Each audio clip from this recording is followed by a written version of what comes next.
નમસ્કાર, good morning દોસ્તો, welcome back my YouTube channel. દોસ્તો આજે ઘેર એટલે છે ને દાંતેડું હાથમાં આપણે મકાઈ વાટવા. જો દોસ્તો ફેસબુકમાં જોતા હોય ને તો ફોલો કરજો, અને ઇન્સ્ટાગ્રામમાં દેખતા હોય તો લાઈક કરજો, અને યુટ્યુબમાં જોતા હોય ને તો સબસ્ક્રાઈબ જરૂરથી કરજો. તો આ ગામડાનું વાતાવરણ શું કરે બાબી?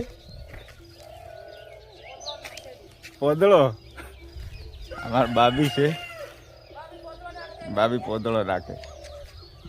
સવારમાં આવવું હોય, ઘરનું કામ કરતા હોય, ડોબીઓ હોય તો એનો વાહેદું કરે, સાફ સફાઈ કરે. આ જોઈ શકો તમે અમારા ઘરનો આજુબાજુનો નજારો કેટલો જબરજસ્ત, આમ ઉગતા સૂર્ય દેખી શકાય વાડવાવાળા. તો દોસ્તો તમે જોઈ શકો ઘેર એટલે છે ને મકાઈ વાડવી પડે. દશા તો મકી વાડવા આવ્યો કે આર્ય દશરથ. તો આ બધી વાડેલી છે, બીજાની આ બાજુ વાડવાની છે. અત્યારે હું પણ આજે દાંતેડું લઈને આવી ગયો વાડવા. ઋત્વિક તું વાડવા આવ્યો?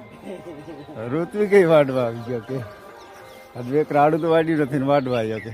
તો દોસ્તો યુટ્યુબમાં જોતા હોય ને તો સબસ્ક્રાઈબ કરજો, અને ફેસબુકમાં જોતા હોય તો ફોલો કરજો. નમસ્કાર દોસ્તો, જુઓ આવી રીતે મકી વાટો.